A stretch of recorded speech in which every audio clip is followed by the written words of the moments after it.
తాకట్టులో ఉన్న బంగారాన్ని విడిపించి ఆ రోజు ఆన్లైన్ రేటుకే మేము కొంటాం. Sharma gold company.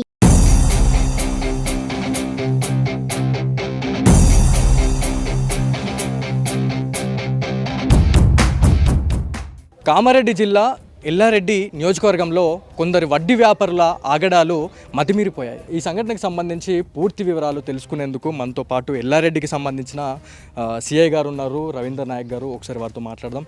సార్, అసలు ఎలాంటి కంప్లైంట్స్ వచ్చినాయి, మీ దృష్టికి ఎట్లా వచ్చింది ఈ కంప్లైంట్కి సంబంధించి? నమస్కారం అండి. గత కొన్ని రోజుల నుంచి కొన్ని ఆత్మహత్యలు అనేది జిల్లాలో జరుగుతూ ఉన్నాయి. దాని యొక్క కారణాలు ఏందని తెలుసుకుంటా ఉంటే ఈ అప్పుల బాధలతోని చనిపోతున్నారని తెలిసి గౌరవ ఎస్పీ మేడం గారు సింధు శర్మ గారు ఒక గ్రౌండ్ వర్క్ రెడీ చేసేసి ఎవరైతే ఈ అక్రమంగా ఈ వడ్డీ వ్యాపారంతో డబ్బులు సంపాదిస్తున్నారో వాళ్ళని ఒక లిస్ట్ అవుట్ చేసేసి మా అందరూ అధికారులకు సర్క్యులేట్ చేయడం జరిగింది. మేడం యొక్క ఆదేశానుసారము జిల్లాలో మొత్తం అన్ని చోట్ల కూడా ఒకేసారి ఈ రేడ్ చేయడం అనేది జరిగింది. ఇందులో భాగంగా మన ఎల్లారెడ్డి మరియు లింగంపేట ప్రాంతాలలో కొంతమందిని ఐడెంటిఫై చేసి ఇక్కడ కూడా రేడ్ చేశాం. సార్, నాట్ ఓన్లీ ఎల్లారెడ్డిలో కాకుండా ప్రతి డిస్టిక్లో మన తెలంగాణ స్టేట్లో ఎక్కడ చూసినా కూడా ఈ వడ్డీ వ్యాపారులకు సంబంధించి మాట్లాడినట్లయితే ఈ ఆర్థిక నేరాలకు పాల్పడుతూ ఉన్నారు. ఇలాంటి చర్యలకు పాల్పడితే అసలు ఎలాంటి సెక్షన్స్లో వాళ్ళకి శిక్షలు పడే అవకాశాలు ఉన్నాయి, ఎలాంటి కేసులు పెట్టే అవకాశం ఉంటుంది? ముఖ్యంగా ఇటువంటి నేరాలకు పాల్పడిన వాళ్ళకి మనీ లెండింగ్ యాక్ట్ కింద ఎఫ్ఐఆర్లు చేయడం జరుగుతుంది. అలాగే వాళ్ళను తర్వాత అరెస్ట్ చేసేసి అది ఛార్జ్షీట్ వేయడం జరుగుతుంది.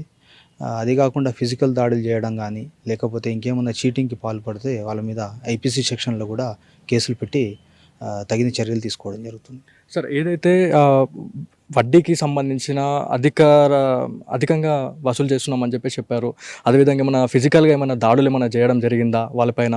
అసలు ఎంతమంది కంప్లైంట్ ఇచ్చారు ఈ కంప్లైంట్కి సంబంధించి?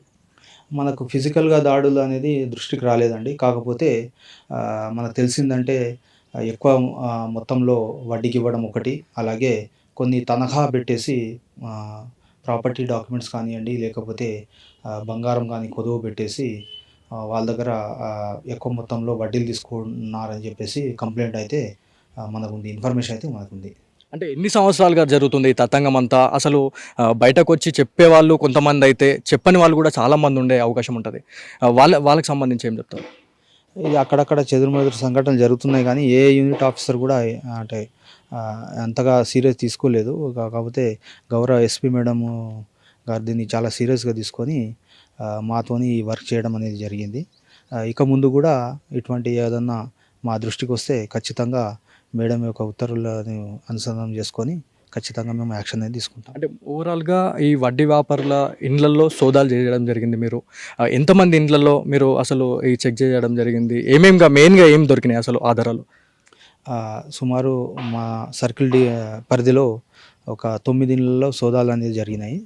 ఇందులో భాగంగా కొంతమంది దగ్గర మనకు బ్లాంక్ ప్రామిసర్ నోట్లు దొరికినాయి. అలాగే కొన్ని ప్రాపర్టీ డాక్యుమెంట్స్, వాళ్ళకు సంబంధం లేని ప్రాపర్టీ డాక్యుమెంట్స్ దొరికినాయి. అదేవిధంగా బ్లాంక్ చెక్కులు కూడా దొరికినాయి. ఈ విధంగా మనం కొన్ని స్వాధీనపరుచుకొని వాళ్ళపైన కేసులు కూడా చేస్తాం. రైట్. ఏదైతే ఇప్పుడు మనకి ఓవరాల్గా ఎల్లారెడ్డి పరిసర ప్రాంతాల్లోనే ఇలాంటి అక్రమాలు, ఇలాంటి ఆర్థిక నేరాలు చేస్తూ ఉన్నారా, లేకపోతే ఇంకేమన్నా మీ దృష్టిలోకి ఏమైనా వచ్చిన అవకాశం ఏముందా? ఇవి కాకుండా కొన్ని అంటే ఇన్ఫర్మేషన్ అయితే ఉందండి. పోలీస్ వాళ్ళు చాలా క్లోజ్గా వాచ్ చేస్తున్నారు.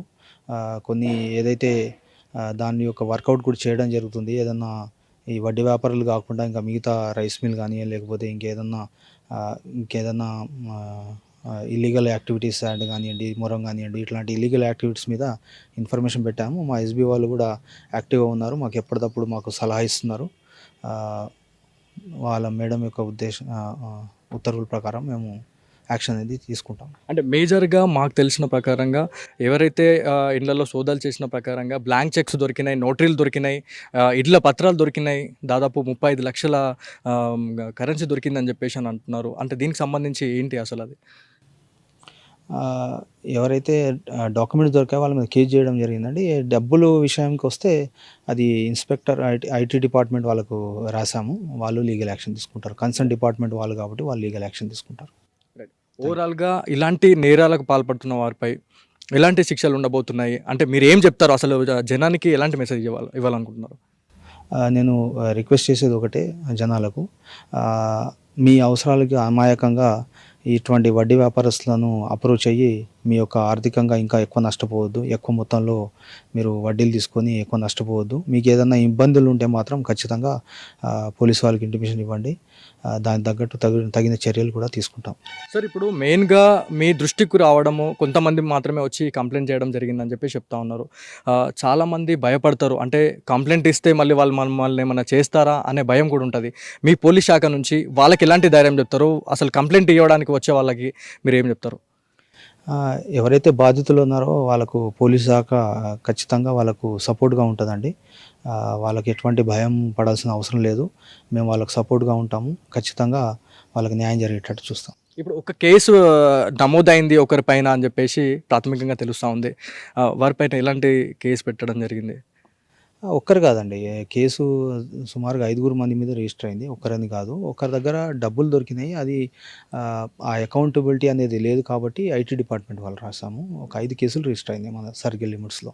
రైట్. ఓవరాల్గా చూసుకున్నట్లయితే కామారెడ్డి జిల్లా ఎల్లారెడ్డి నియోజకవర్గంలో ఇప్పటికే వడ్డీ వ్యాపారస్తుల ఇళ్లపై సోదాలు నిర్వహించిన పోలీస్ అధికారులు వారి నుంచి నోటరీలు, ఇండ్ల పత్రాలు, దాదాపు 35 లక్షల నగదును కూడా సీజ్ చేసినట్లు సిఐ రవీందర్ నాయక్ అయితే చెప్పడం జరుగుతూ ఉంది. ఏదేమైనప్పటికీ ఇలాంటి ఆర్థిక నేరాలకు పాల్పడవద్దు అని చెప్పేసి పోలీస్ శాఖ తీవ్రంగా హెచ్చరిస్తూ ఉంది. ఇది ఇక్కడి తాజా పరిస్థితి. కెమెరా పర్సన్ నిఖిల్తో బాలు, సుమన్ టీవీ, ఎల్లారెడ్డి నుంచి.